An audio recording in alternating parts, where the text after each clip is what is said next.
Where we left off in the last video, we were in the year 656, and the third caliph, Uthman or Usman, is assassinated, and Ali is chosen to be caliph. And remember, Shias believe that Ali should have been caliph immediately after the death of Muhammad, and they cite the events of Ghadir Qum as evidence that that is what Muhammad intended. But Ali becomes caliph in 656, but this sparks what is called the first fitna, or the first Muslim civil war. Because Uthman has a fellow member of the Umayyad clan. The Umayyad clan, they're also Quraysh, just like Muhammad's clan, the Hashem, are also Quraysh.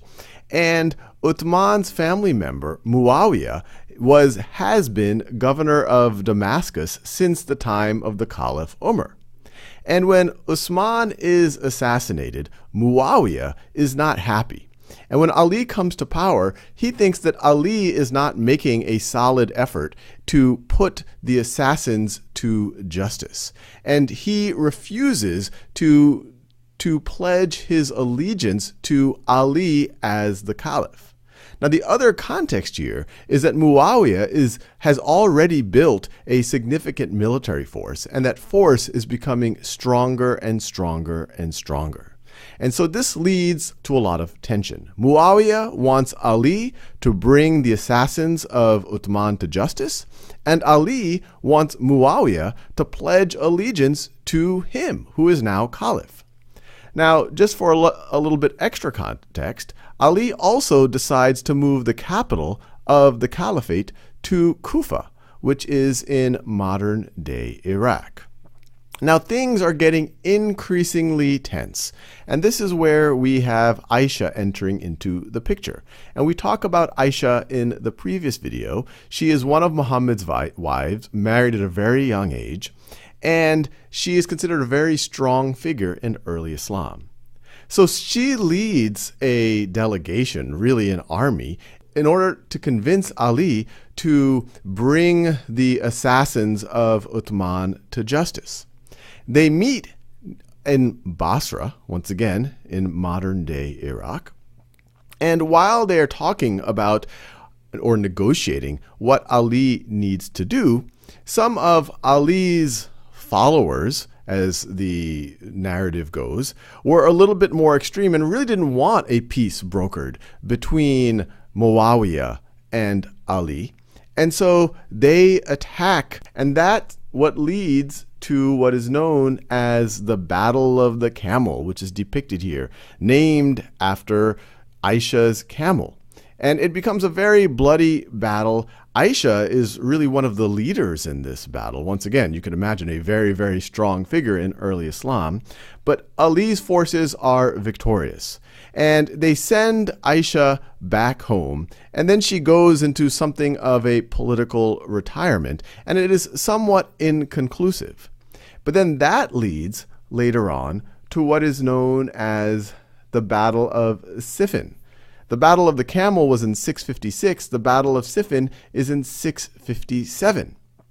And in this situation, you once again have a delegation, or really an army, on the side of Ali, meeting an army directly now with Muawiyah at Siffin. And once again, they are not fighting for roughly 100 days. They want to negotiate something. But some of the more ardent followers of Ali don't want any form of peace with Muawiyah. So they attack Muawiyah's army. And you have a very bloody battle that ensues. Now, both sides don't want all of this bloodshed in this burgeoning Muslim community. So they decide to let it be decided by arbitration. Now, the arbitration, according to the accounts that I've looked at, say that they decide that neither Ali or Muawiyah should be caliph, and that it should be an election from the Muslim community. Now, Ali refuses this.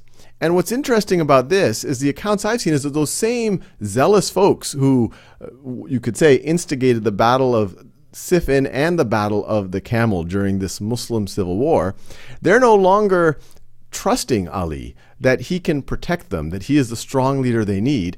And so they are the ones that then decide to assassinate and are successful in assassinating Ali. So after the assassination of Ali, his son Hassan comes to power officially as the caliph based in Kufa. But remember, you have this very powerful leader in Muawiyah with a very significant military leading or in control of the Levant and the governor of Syria. And so they enter into a treaty. Clearly, Hassan sees the writing on the wall. He can't really fight Muawiyah by force. He really doesn't have strong control really much further than this region around Kufa.